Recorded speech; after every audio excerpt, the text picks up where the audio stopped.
Good evening, everybody. It's Monday at 7 o'clock, and it's time for 62 Who Knew at the beautiful studios at WeBeam TV in Port Richey, Florida. Before I introduce our guest, who has been here 3 or 4 times before? 4 or 5, actually. 4 or 5 times before? One was a do-over, though. Remember when we had technical difficulties? Yes. Only we saw that show, and it was the best one. We were nominated for awards, I think, for that show. Yeah, if it only got out to the public. Tonight we bring back Mr. Colin Castle, who is the Regional Vice President. I'm just VP of our home instead. VP of Home Instead in-home care, which is the largest in-home care company in the country. I'm still correct in that, right? Yes. And tonight, usually when Colin gets here, we talk about a lot of things, and that it's not always seniors that need in-home care, what you do, how you work with long-term care people, how you work with insurance agents, doctors. We talk about a plethora of things, one of my favorite words. Yes. And we always have a great show. But tonight, actually, Colin said to me this morning, why don't we just talk about what's really happening with the coronavirus and this national state of emergency? It is unprecedented. So I'm going to do just a little premise of our TV show for our new listeners, and I'll do it quicker than most, and then we're going to get right to this. So thank you, everybody, for for listening. Thank you to our guest last week, I should say, Ms. Laura Banner. Our shows about dementia and Alzheimer's always have incredible reactions from our viewers, and this one did, so thank you, Laura. But what is 62 Who Knew about? Well, at 62 years old, our fathers, their fathers, all had pretty much the same thoughts. Do we need to pay off our house? I mean, we're approaching 62. It's almost time for retirement. Should we have a mortgage? Should we have long-term care insurance? It's not time for Medicare supplements yet. That's 3 years away. But do we need one? Should we still keep our life insurance? Have we saved enough money? Most people haven't. Should we be invested in the volatile stock market? Where should we put our money? Do we take our Social Security now, or do we defer to a later age and keep working? These are all very common questions. Unless you happen to be in the top 1% of this nation's income level, then you don't have to ask those questions. The other 99% of us are all asking those questions. Every generation asks those questions of themselves, their relatives, and their loved ones around them as they approach the age of 62. Well, my generation, I'm 61 and a half, we have a slightly different problem. We have all those same questions, but we have one other obstacle. It sounds like a blessing, but it's actually a double-edged sword. It's a mixed blessing, if you would. We have the blessing, or the mixed blessing, of longer lifespans. Because the odds are in this country, if you make it to 65 years old, just make it to 65, you have close to a 50% chance of making it to 90. And our parents and grandparents and great-grandparents did not have that blessing of longer lifespans. So who knew at 62 you could still be having another 25 or 30 years of life ahead of you? And as I said a minute ago, only 1% of this country is capable of living financially from their early 60s into their 90s without some sort of financial help or working past the normal retirement age. And that's why we created 62 Who Knew. It seems to be a topic that has touched people's lives because we're up to a little over 80,000 viewers per week and growing. In the next month, we're going to be also simulcasting this as a podcast. And of course, we hope that tonight's guest will be a regular on our podcast as well. But that's what 62 Who Knew is about. We bring on experts in in-home care, long-term care, Social Security, Medicare, Medicare supplements, health, cruising, the #1 vacation for seniors that everybody's afraid to do right now. We talk about all the things that take you from 62 to the ripe old age of 90 in style and with some peace and peace of mind. So that's what 62 Who Knew is about. So without further ado, we welcome Mr. Colin Castle from Home Instead in-home care. Do we shake hands? We do the elbow thing.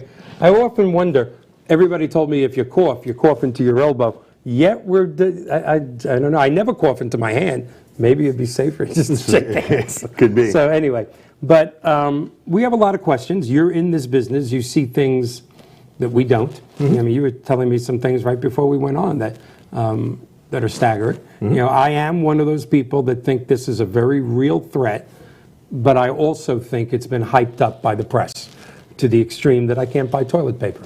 And I had no idea that's where the virus starts, in that part of your body. I thought it was a lung thing. So did I. Yeah, so obviously I was way off there. Toilet paper, but okay. So I do think the press is very, very guilty in causing panic, but I also think this is a very serious pandemic, and we have to be diligent about it. But now, that's a layman, mortgage person, trying to be TV host kind of guy opinion. Now, a healthcare expert's opinion. Tell me what you think. Well, I think, one, I would expect water to be on shortage, not toilet paper. Not toilet paper. Especially but coming from Florida. I grew up here. I'm not overly, calm. It's no different than going through any other, type of event we've had here in Florida with hurricanes, things like that. I mean, I remember, not to digress, but I remember being in Charlie going, it's hitting Tampa, Right. oops, right-hand turn. So we were all prepared, and everybody that was outside the cone was not prepared for that event. And I would say this is probably similar in nature. Instead of saying this is the problem, this is going to be the affected, just like we look around and see Seattle and other areas that are more heavily impacted than maybe our state of Florida or even our county, Pinellas or Pasco County. We look at it and go, we should all be prepared for it. So why I know there's a lot of coverage to it, but I also know that if we look at the worldwide, the statistics are staggering with it. And it did start in one country over in China, but it is actually, I think it's actually impacted Italy more than it has China. I mean, that if we look at the news cycle, that country's pretty much effectively shut down with it. So it is spiked. But there's just shy of 170,000 cases in the world today. It's a big number. Including 6,600 deaths. Now that, you can talk about, that's probably a lot of people that aren't diagnosed either, so that number could be a lot higher. And how many people died of maybe they thought something else? Again, I think this is the iceberg. We're only looking at the tip portion of it, of what it really could be with it, because I don't think this just magically showed up as a personal opinion on it. But I do believe it's here, so we have to be prepared for it. Yes. And we have to take it serious with it. So why do you think there's some hype and some panic? I think the big thing is the idea is to remain calm and kind of limit your exposure where you can, be smart where you can. If you are sick or feeling sick, just stay home, keep away from people, but you don't have to isolate yourself completely with it. And it impacts, what concerns me more than anything, it's really the seniors for us. Yes. It's just making sure that they're not impacted beyond a point where, it really has a high impact on their health and their well-being with it. Well, and it's funny, I don't really consider myself a senior, but at 61 years old and asthma, my children today said, I can't believe you went to somebody's house to write a mortgage, and now you're going to the studio to do a show. Dad, whether you like it or not, you're in the group that's in danger. And I probably am going to work from home this week. Again, I don't know if that's being overly cautious, but why not? I'm capable of working from home, thank God. But there's so many people that are not. In my favorite restaurant that I eat in several times a week, which, by the way, is Benedict's, with 4 locations in Dunedin, Clearwater, Largo, and Pinellas Park. It is my favorite place to eat. Yes, it is. Yes, it is.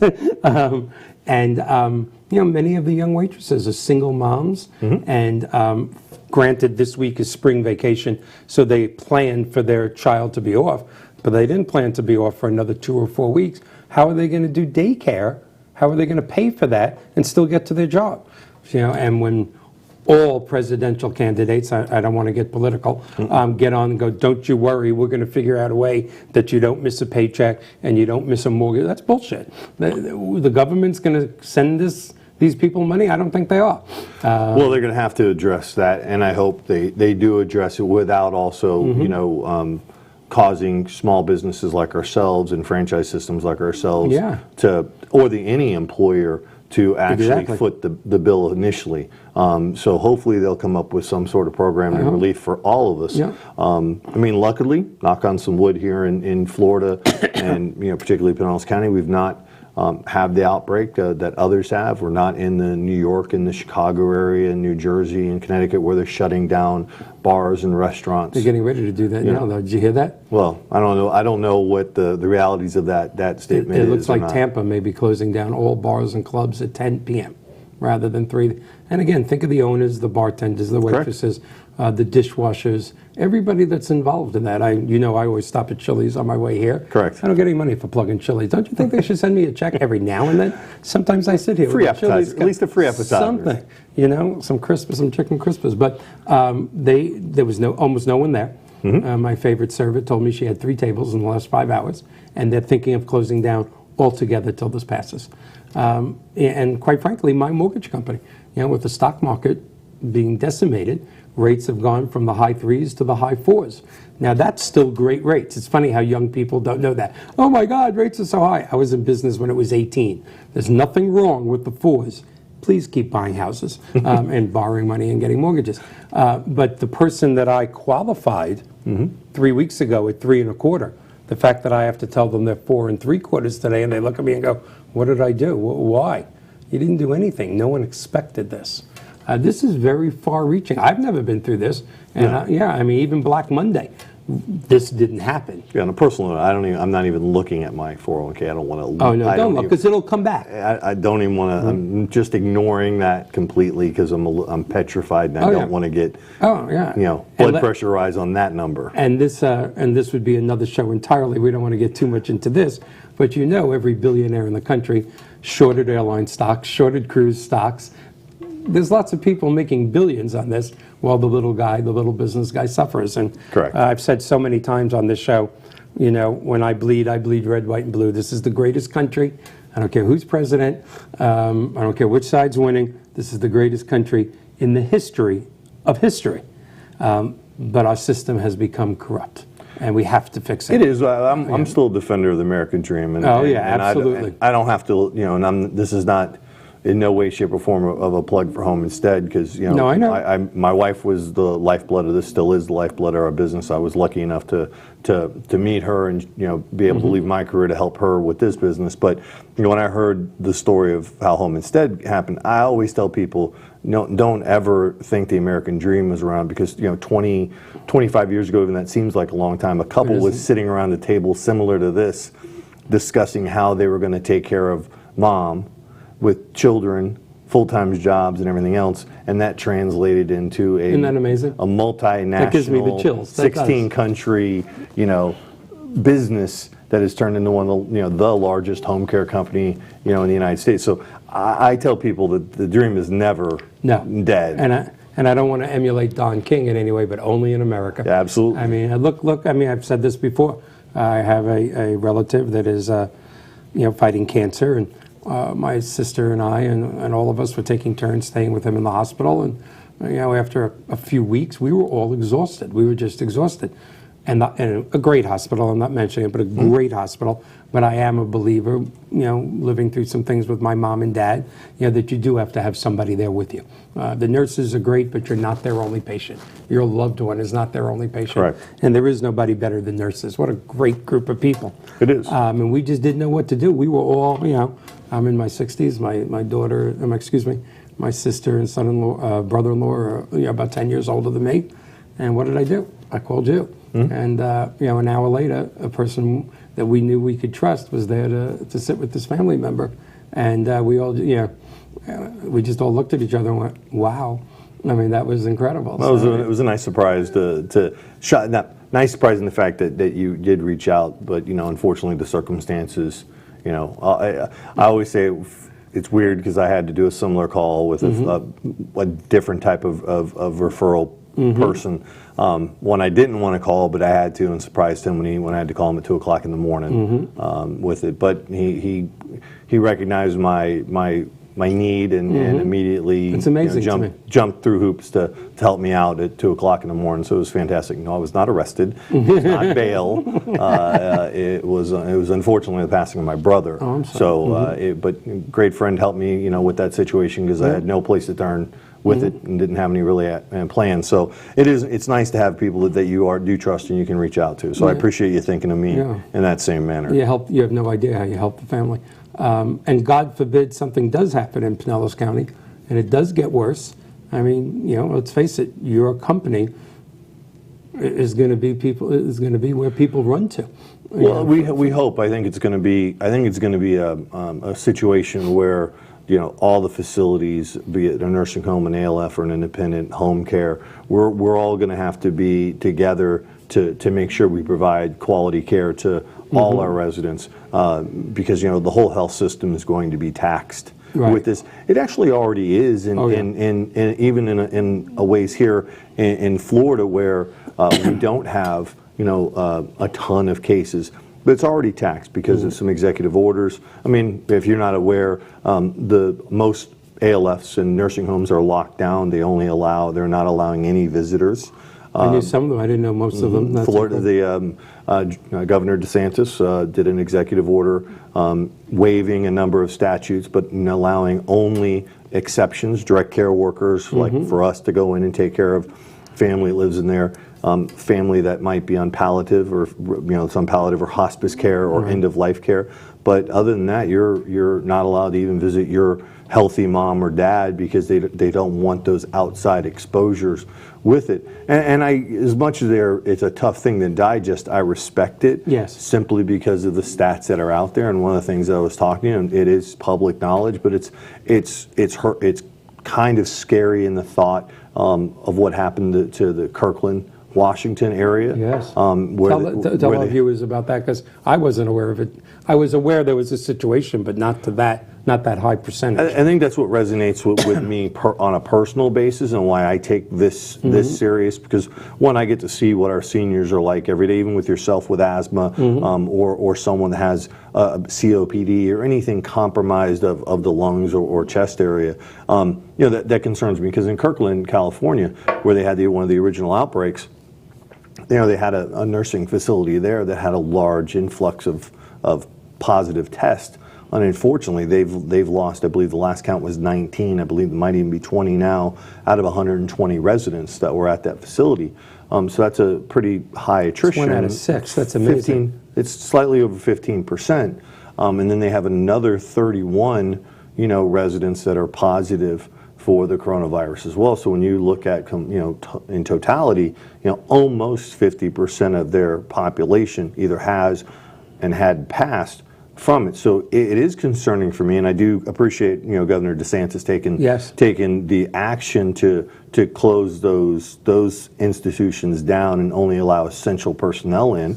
And it's nice. We're again, it's a burden, yes, but I believe it's a safe burden on the side of safety.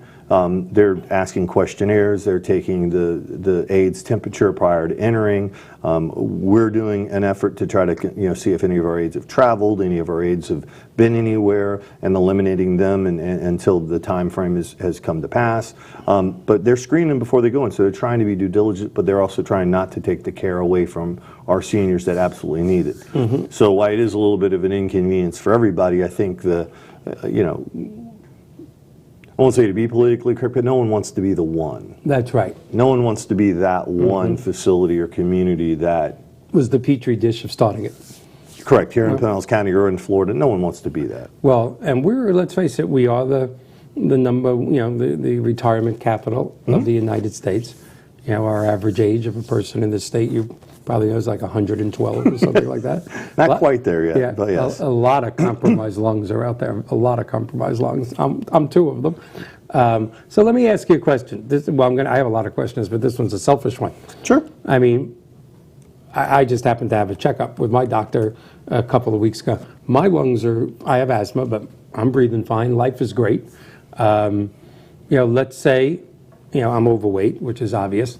The camera adds 10 pounds, and just so you know, there's 5 cameras. That's why I look 50 pounds overweight. The camera adds a lot of weight. I'm overweight. But besides that, I feel damn good for my age. Absolutely. If I were to contract this, is it a death warrant?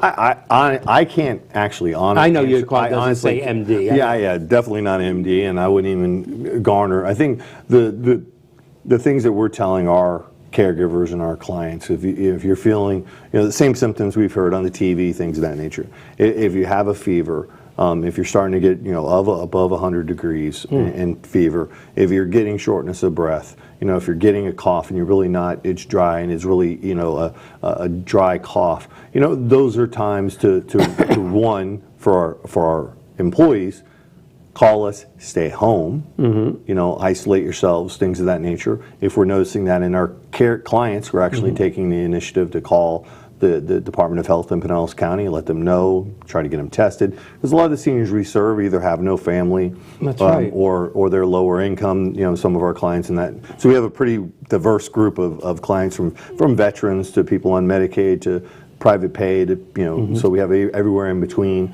But, we take those same precautions when we go and visit our clients with it. But you just have to, take care of yourself when it comes to that and, understand how you're feeling, and then based upon how you're feeling, go get tested. Well, at least check, go see your doctor, reach out to your doctor. Don't panic, big thing. As I'm one of those believers, stay calm. Panic, yeah. Correct. It's stay calm, find help, find resources, try to figure out if you can get tested, check and see how much toilet paper you have. Exactly. It's got to be on the list. Run to the store. Run to the store, buy toilet paper. Yes, buy TP. But I think that would be it. I don't know. I would say I'm more worried, like I said before, on our seniors. So we're trying to be very cautious with our caregivers and our staff to screen them every day, talk to them every day, try to ensure that we are being as proactive as we can and eliminating as much risk as we can, because we do still need to visit our clients. Many of them are, they're depending on it. Med reminders, meals to be cooked, houses to be straightened up and cleaned, groceries, to be purchased, not just TP, but actually things they have to eat. That's right. Things of that nature. So we have to keep busy going with it. So hopefully, this will pass sooner than later, but until then, we have to take the precautions as they come and be diligent and professional about them. Now, when you get tested for the flu or things like that, it's a swab in your nose or a swab in your mouth or whatever. Is it that simple? Are all doctors, like I have my allergies and I'm coughing. It's a loose cough. I have it every year at this time. I'm not worried about having the virus. Let's say it wasn't a loose cough. Can somebody go to their doctor and say, look, I have a dry cough. I'm having a little problems breathing. Are they going to be able to test for the coronavirus? Because depending on what I read online, they're saying that there's a total shortages of tests. Yeah, I would have to defer to what is on the news and what I know. We don't have any cases here in Pinellas County, so I would, or in Pasco where I am, that I'm aware of. I know Pinellas we don't. From that standpoint, the recommendation is to reach out to the CDC. They have a Department of Health. Pinellas County has a hotline. Matter of fact, I can find it here and let everyone know. But if not, call the CDC. They have a hotline. They can point you in the right direction, get you where they need to be. I know they're actively, listening to the president speak today. I know they're actively trying to get more test kits mobile, get them out into the community, drive-throughs, things of that nature. But again, I haven't seen or seen it here in our area. I've heard they've been going to the hardest hit areas first. But I learned today that the hospital in Tarpon Springs, and the name just escapes me. Oh, what was Helen Ellis is now it's part of the big chain. Advent. They've set up a command center and they are testing people. Okay, I just heard that today, and of course you saw that mob scene in the airport. Oh my God, so much for staying 10 feet away or 6 feet away. I mean, whoa, that was incredible. Yeah, that would on a personal note, that was my talking to my stepdaughter, trying to not get her to travel, because I would say most of us when we were younger, things like this, were healthy, we're invincible, indestructible, taking advantage of low-cost airlines. Yes, he's not getting it. Yeah, trying to convince her to take this for serious, because we don't know enough, and that's why I don't even say the experts know. We don't know enough to make a determination of it's not going to do this or not going to do that. So I was just my daughter. I was just like, listen, be careful. Let's not do that. I don't think it's safe to travel. Not to mention it's the headache, because I think they're going to lock down. Yes. Personally, I think they're going to lock down air travel. Yeah, they have immensely. And what is that going to do to the stock market? How many people is that? This is I think you said it before, these exact words, and it's so true. This is an iceberg, and we're really just seeing the little teeny tip of. I hope not too, but if they would have locked down the airlines, I can't guess how many tens of thousands, maybe hundreds of thousands of people not going to work. Correct. Again, how are they going to eat? How are they going to make their mortgage payment? How are they going to pay for their kids' college? A lot of people live paycheck to paycheck. It's so including our caregivers. We understand that greatly. Our seniors are most certainly waiting for the Social Security check. They're waiting for other people. They need other people to help them with their lives, be it Meals on Wheels, be it the nurse practitioner, be it their doctor. We have to worry about our healthcare workers as well, not just our caregivers, but also our healthcare workers as well. These guys are like, superheroes walking into the den of germs. Absolutely. And they're not in hazmat suits. No. I mean, these people are walking in to their normal clients, their job, but we've talked about this before. Healthcare workers have such hearts. Correct. I mean, they're a rare. My mortgage people are great people, but they're not healthcare workers. No. Very few people are. What incredible mindsets they have. Yes. And here they're walking in, again, not in a hazmat suit, but I'm sure they're wearing gloves absolutely. For normal reasons, but what incredible people. And there's really nothing we can do to really protect them other than put them in a hazmat suit, which is absurd. Yes. But here they go. It's like the firemen running into the burning building. Correct. It's just really amazing to think of these people. And on a personal note, I know a number of friends of mine that are nurses that are even traveling and leaving this area and going, like you said, running straight towards the fire instead of away from the fire. But that's what makes those individuals unique, just like what makes a firefighter or a police officer unique. Those individuals run towards the danger instead of away from them. So I'm proud to call them my friends and colleagues of mine with it. But you're right, a lot of it's trying to take precautions with it. We're doing the same thing, with our caregivers, as we're masks, gloves. We have.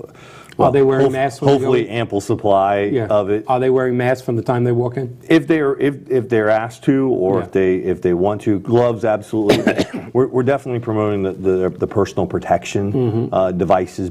So they have choices of gloves, mask, gown. So they can try to use whatever precautions they feel. We're encouraging at minimum mask and gloves, depending on the client and the situation, the full PPE type personal protection cover and for some clients, but we leave that up. And also some of the clients have told at least personally, my staff here locally, be prepared. If a client asks you to wear gloves, even you're not symptomatic or they're not symptomatic, it's just say yes. Have it in your bag, bring it out, and make them feel at ease. Yeah, because I do think a lot of this is keeping the panic away. Correct. Because I don't know if stress brings on the coronavirus, but it certainly brings on everything else. Correct. And let me ask, just popped in, well, it's funny, you mentioned three heroes, Superman would be the fourth, firemen, policemen, healthcare people, running to the fire, and yet they're three people that just don't get paid that well. That's, again, another show to be discussed that, but the three groups of amazing heroes. They're not doing it for the money. No. Let's face it, they're not doing it for the money. No, I've never been shy with my personal opinion on it. Our world is a very, not to quickly snip it, our world is very much a linear world, unfortunately, with trying to create a livable wage for caregivers. And it's unfortunate because, for whatever we have to, about 55% of our costs right off the bat is just for a caregiver to walk in the door. That's right. Yeah. So if you think we have to be linear, so we also, my wife, every time we have to do a rate increase, we had to do one this year because we, the supply and demand world. Yeah, absolutely. We have, wages are rising in our industry. So, but my wife hates every time she has to do a wage increase, and I've told you this before, because every time she feels that she has to raise rates $1 or whatever it might be, that is $1 that she's taking away from a senior's nest egg or whatever they're paying from, or son or daughter. And it's tough, but if we're going to recruit and hire good talent, and to me that's what we're trying to do, no matter if it's our caregivers, a nurse, a fireman, or a paramedic or a police officer, any of those folks, they're trying to hire good, talented people that care and that, like you said, will run towards the fire, not away from the fire. And it's unfortunate, though, that we have to do those things. And my wife, hates it, but it's unfortunately it's a linear inevitability in our world. You have to do it to stay in business and to help the people. Correct. It's just I bet it's tough. It bugs her every time we have to do it. But we have to ensure our caregivers are getting paid, a livable wage and things of that nature. It'd be nice if it was more than a livable wage. And we have certain groups in the country, and we can discuss this a little without being political. That thinks we need to take the minimum wage, or what is minimum wage? $7.25, $7.35, something like that. Oh no, actually know. it's $8. It's really? $8.45, I think. Well, there's a certain group that would like to take that to $15. They call it a livable wage. And I'm mixed on that. I have to say that I'd like to see everybody have a livable wage.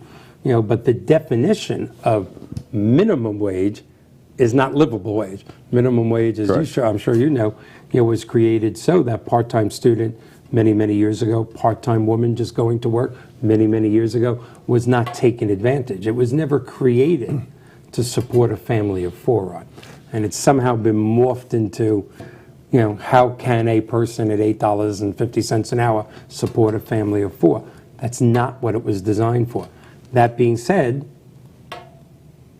it hasn't gone up in 10 years, 15, 10 years? No, it's actually gone up. I think we have, but I think the national is like $7.65 or something, and states get to do what they want. Correct. Yeah, Florida's creeped up here, here and there, and there's measures that are out there that could creep it up even more with it, but. Just for the record, everybody out there, we don't pay minimum wage. I know above, that. We're above minimum wage. We're just to clarify that there. With it. I just what worries me, and I'd like to get your opinion because you deal with people on fixed incomes. You take something, you take the McDonald's worker or the Chick-fil-A worker or the person that's making straws, whatever it may be, the mall worker. This is the heart of our country. You take them from $8.50 to $15. Suddenly a Big Mac, instead of being $3, is $3.50. Suddenly a small soda, instead of being 90 cents, is $1.20. It's not going to stop me from getting a Happy Meal. No. But the lower income people who this was supposed to help, I'm not sure if they'll be helped because everything else is going to be raised. Correct. So, and I could be off on that. No, I just don't know. Cover this up and go. Colin Castle's, personal opinion is. You want to do a disclosure? This is Colin Castle's personal opinion and does not reflect any corporations whatsoever that he may be connected with, or his wife, or his children, or anybody they pay franchise fees to. Thank you for that. I think it's a much broader topic. I get accused of having, probably too many sides that look at it, so I think this is not a linear question. It is a multifaceted, layered approach to fix that problem. It's not, I use our industry as very simple. So if we have to pay $15 an hour and 55% of our, cost is associated to caregivers, anyone can take that math and figure out what our hourly wage is going to be that we have to pay. Because with the remaining, we have to pay our office staff, our rent, and we're in business to make a little bit of money. Are your people 1099 or W-2? Our people are W-2s. So you have to double the Social Security, the funerals. So there's another 12% that nobody ever thinks about. Correct. Workers' compensation, this is a industry that is highly looked at as a high risk. So I won't tell you what our premiums are, but it's not small. Like in my industry, what do you get, a paper cut when you're writing a mortgage? Correct. Big deal. Correct. So it has a lot to it that folks, again, don't look at it that way. So why I do respect that, I do think some industries, that's why when I say it's a linear, some industries it's linear, you're right, Big Macs may cost more, but I also think they preemptively cut into that idea with the fact that you're when you're walking to McDonald's today, you have a machine you that's why they're doing it. Order from. Oh, yeah. You go into Home Depot now. Home Depot, Publix. which personally I like better at Home Depot as a personal level. Really? Because I can scan things much faster. But that's not for everybody. I don't use the self. It's a thing to me because I know that's putting people out of work, and maybe I am old-fashioned. It's just terrible. It's like these little things that are on the chain restaurants' tables now, where you do your check, you order your stuff, and the server comes out and is so happy. And I never say it, but I go, "You do know this thing is going to replace you. They are training you to train the client to get you fired," and that may be progress, but it's one of those things that.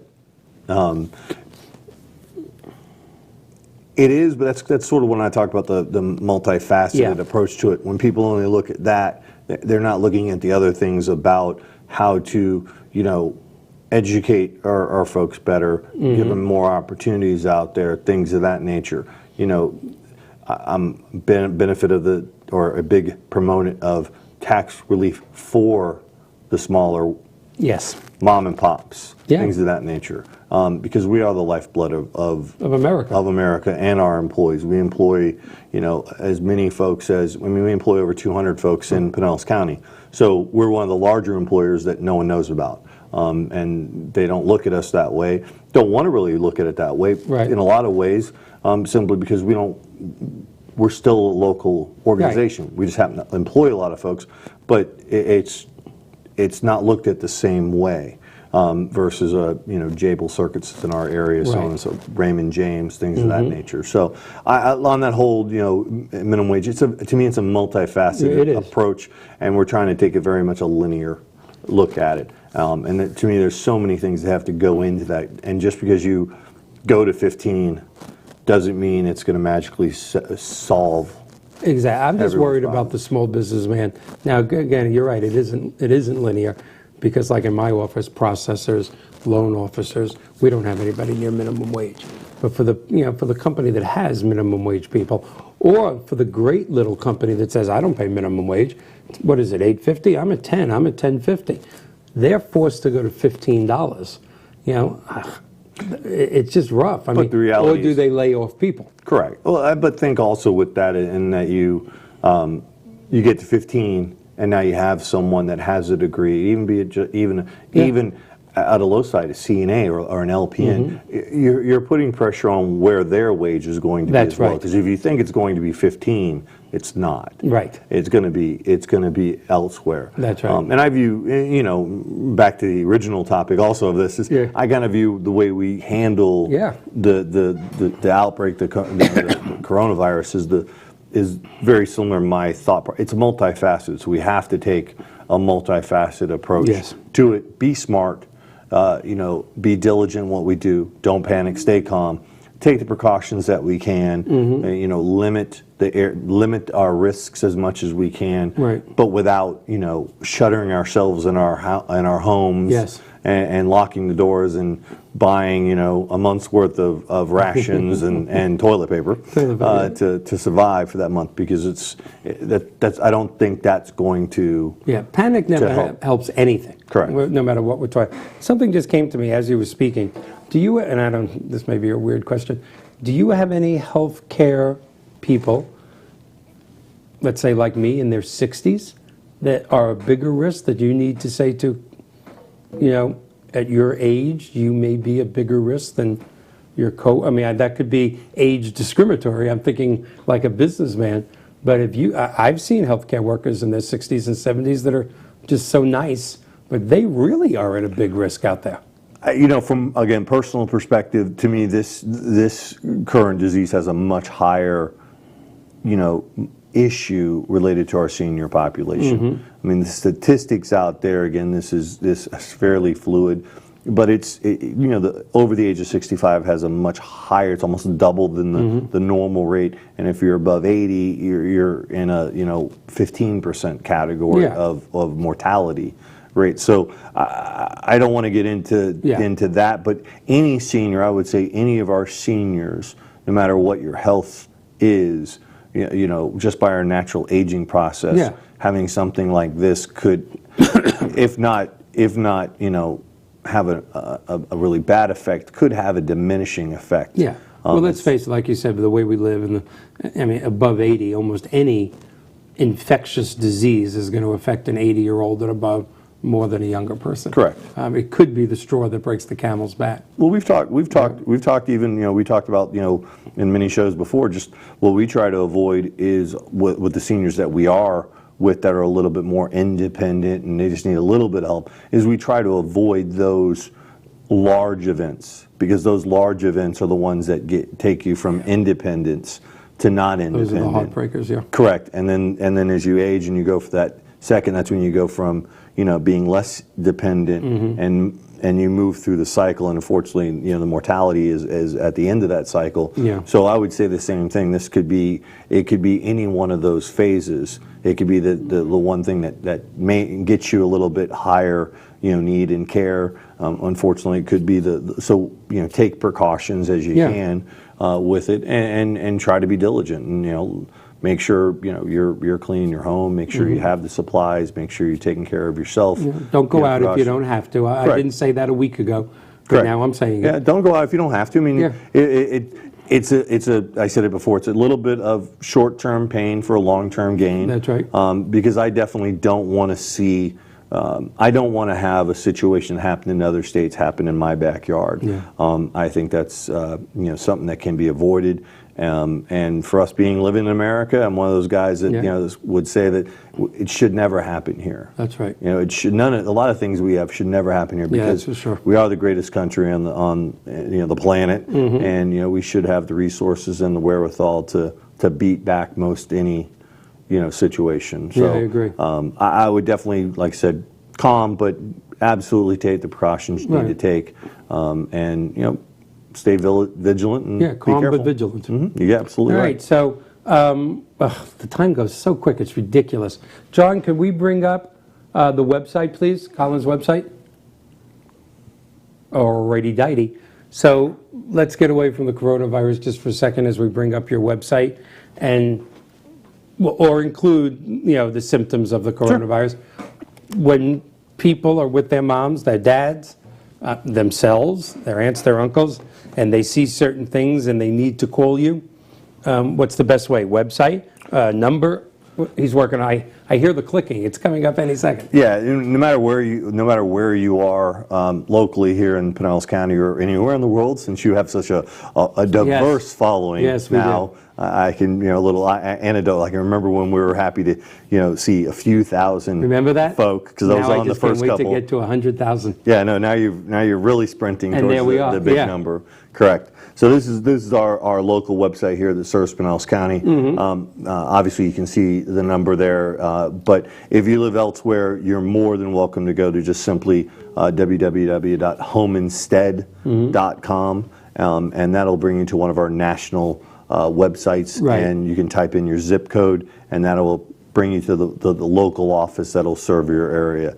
And then the best way, personally, is I like to pick up the phone. There's normally an inquiry specialist on the other end. You can have a nice conversation with them about services and rates and how the local Home Instead office can help you and your loved one in your area. With us, Ashley's a great person. She's my service inquiry. She's a very compassionate person. She has wonderful kids at home. She actually is a Kathy, and you've heard me say that before. Yeah.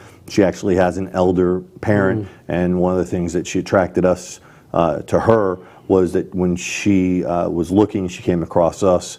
Didn't end up going down a path of choosing a home care company. They did it with family, but it resonated so much for her. She actually came back and asked for a job. Oh, that's cool. Which was fantastic. Yes. So now she's actually our service inquiry specialist. So she talks to all the families that call in or fill out a web inquiry form to get information and have that conversation with about what's appropriate. Is it appropriate now?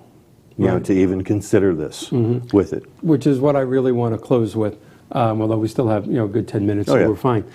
Now, national state of emergency totally aside, I still think there's there's this idea that you call for in-home care when mom can't get off the couch, and I know you do call for that, but there's all sorts of phases. You had mentioned, cook meals, helping to help, not just doing shopping, maybe taking them shopping. When I thought of home health care, before I met you, quite frankly, I thought when I'm not capable of doing something, that's when I need a professional. But the truth is, a lot of times with caregivers, especially when they're the family, they're not professionals.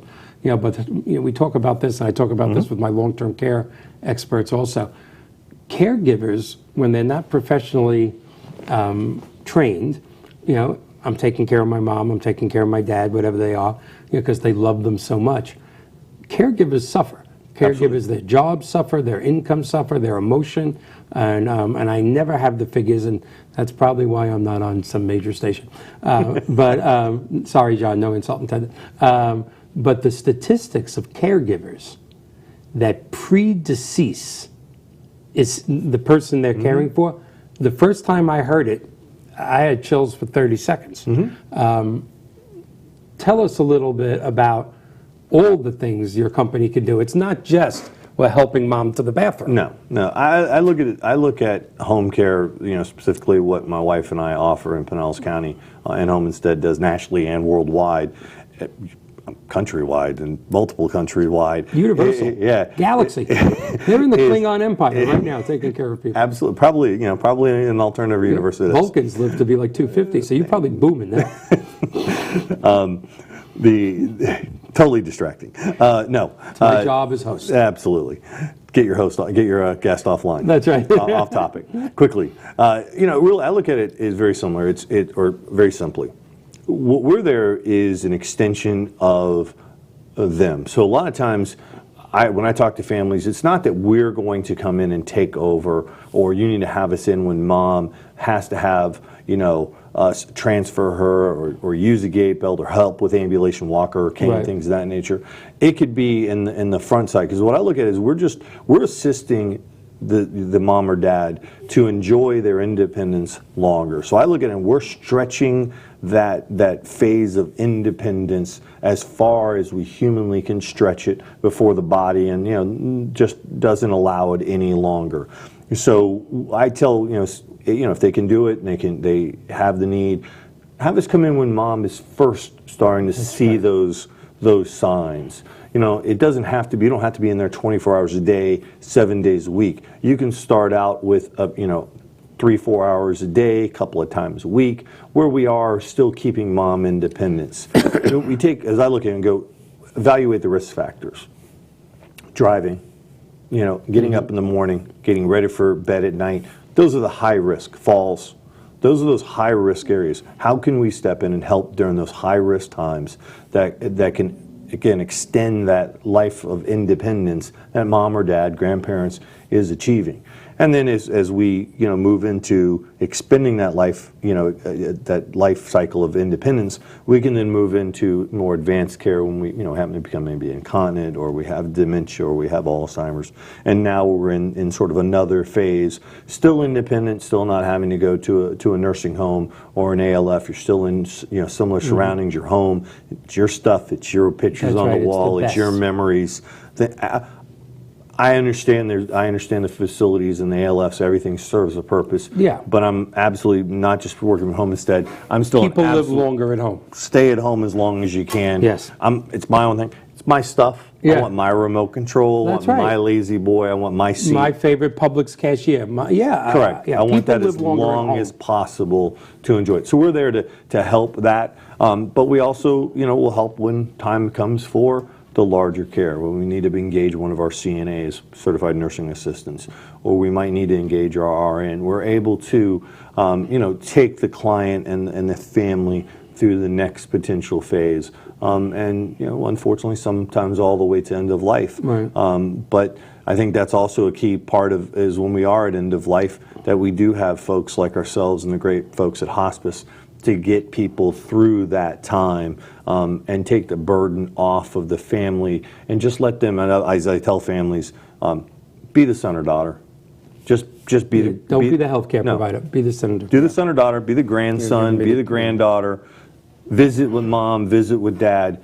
let us handle the care. Let us do all that heavy lifting. You just be there and enjoy, what you have with your parents or your grandparents, and let us in hospice handle the rest. When you use the words, expand their time of independence, obviously I have no expertise in your frame of work or in your line of work, just as when I have a doctor on international long term, I never have expertise in the person sitting there, but I do have expertise, in taking care of my dad. And you've told me some personal stories, and I'll tell you, when he was told that his congestive heart failure was going to shorten his life, I'd say his emotional level, was here.